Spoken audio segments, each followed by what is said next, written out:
You're the Wes Welker dropping the pass in the Super Bowl. That's your role. No, I'm the guy that talked about the low PSI on the balls. Wow. Yeah, I'm that guy. That guy. Yeah. Yeah. Rookie, who are you? I'd be the plucky sidekick. Get out of here. Get out of here.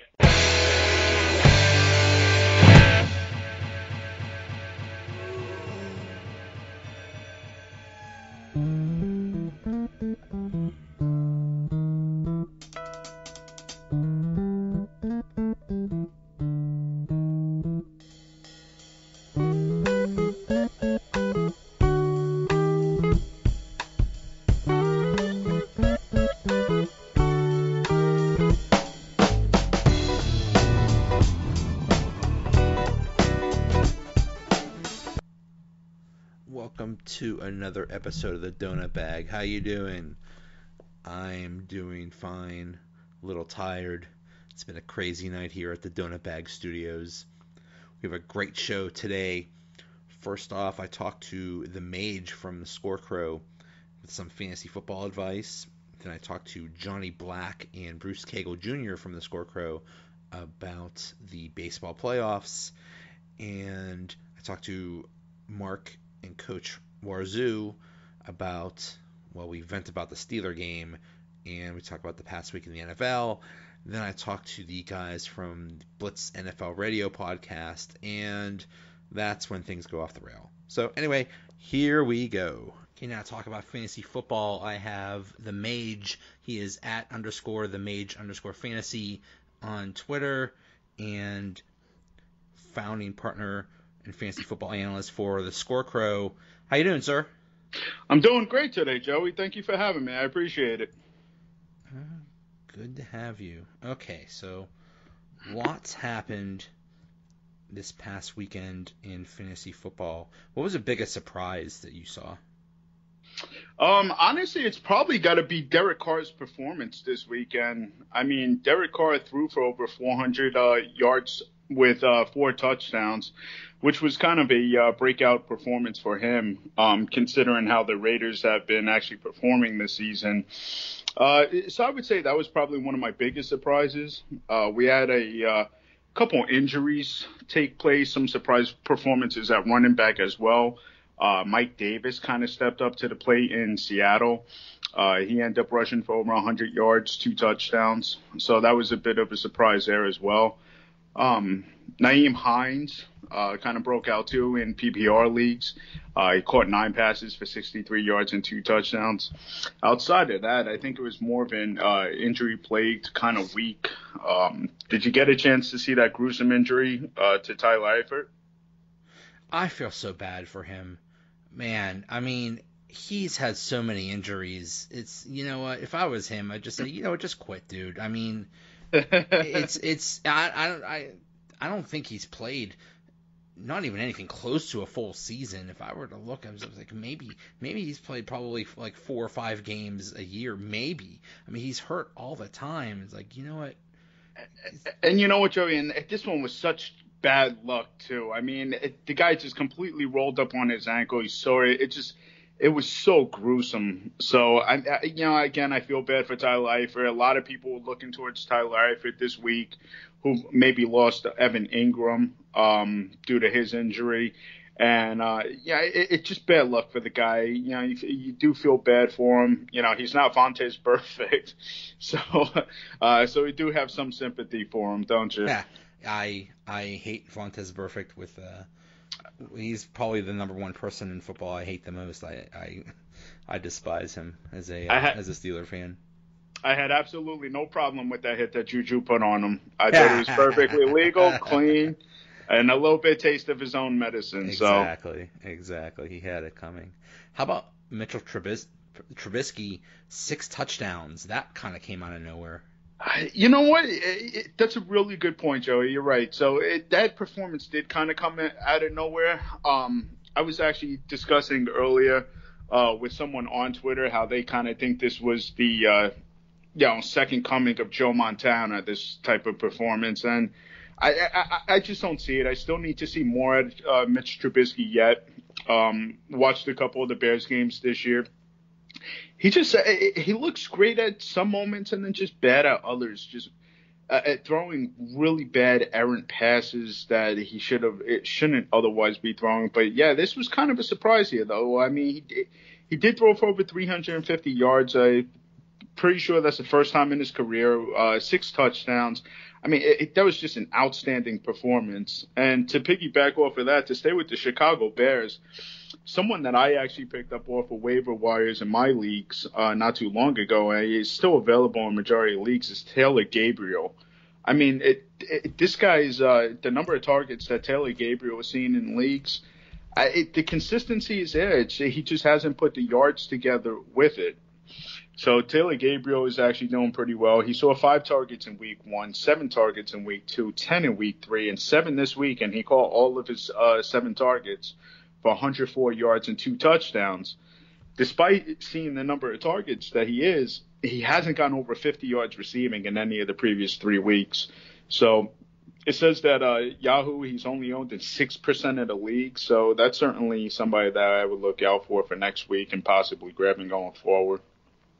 He's probably going to be a big waiver wire pickup. Yeah, 104 yards receiving, 7 receptions, 2 touchdowns. And that's the thing about this Chicago now, is it kind of opens things up, because to me, Trubisky was like not a relevant player. And I'm not saying get Trubisky, but I am saying that does open it up for the other wide receivers.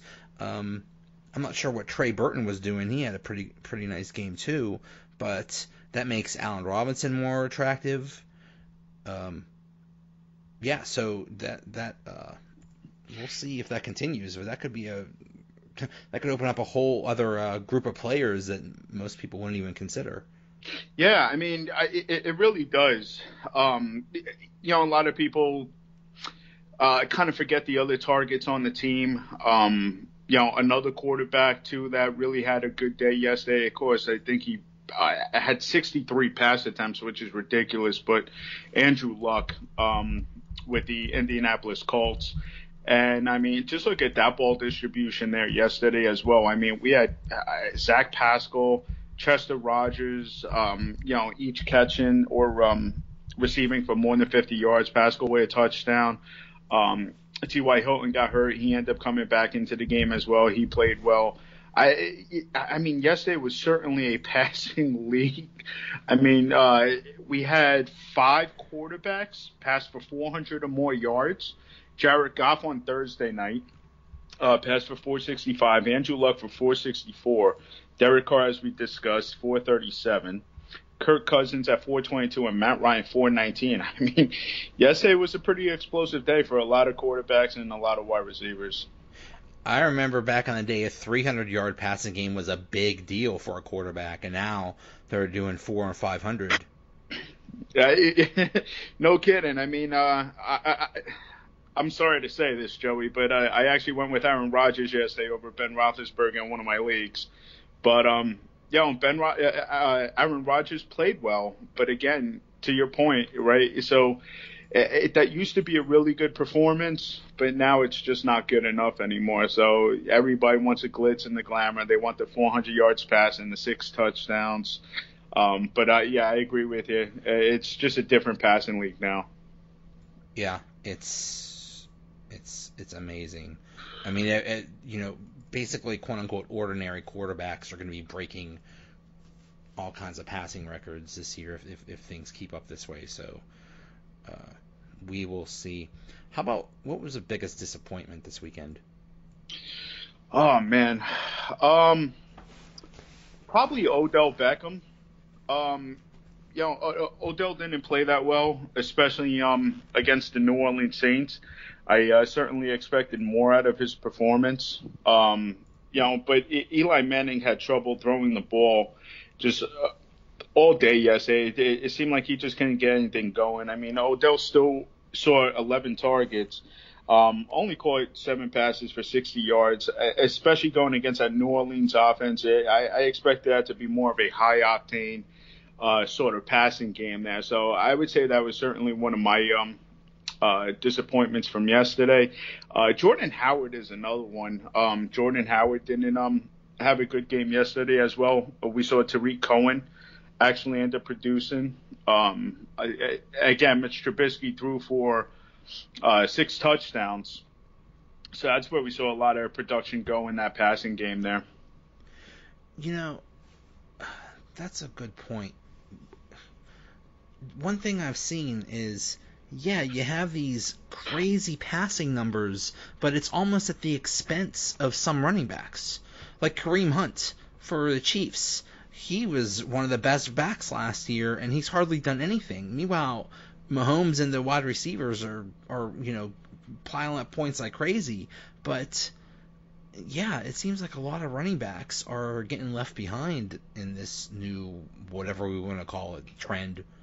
Yeah, and I think that's what a lot of Giants fans. I'm in New York. I'm a Giants fan myself. I think that's what a lot of Giants fans had with the Giants selecting Saquon Barkley with the 2nd overall pick.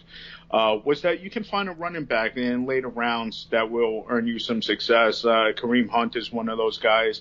Your own Le'Veon Bell was in a 1st-round draft pick. So you can find that talent later in the draft. So I agree with you. Talking about Kareem Hunt, a lot of people will point to his earlier success in the season and then kind of how he fell off in that middle run. Yeah. But he did lead the league in rushing last year, thankfully to Todd Gurley taking some time off, though. Otherwise, Todd Gurley would have had that honor. So, yeah, I mean, you're just going to see more passing yards. And in fantasy football, I know a lot of people go with a no running back strategy. I always advocate going ahead and getting that running back early because it really is sort of a dense population. You're not going to have a whole lot of talent there in the later rounds. Every team has to start at least 2 wide receivers. That's 64 wide receivers available versus 32 running backs. So unless you spend a 1st-round pick, and a lot of them have been disappointing this year as well, it's really hard to find some talent later on in the drafts.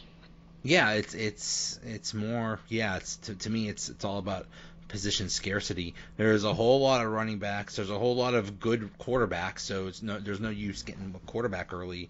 So yeah, you want to get those running backs early because there'll be plenty of wide receivers out there still.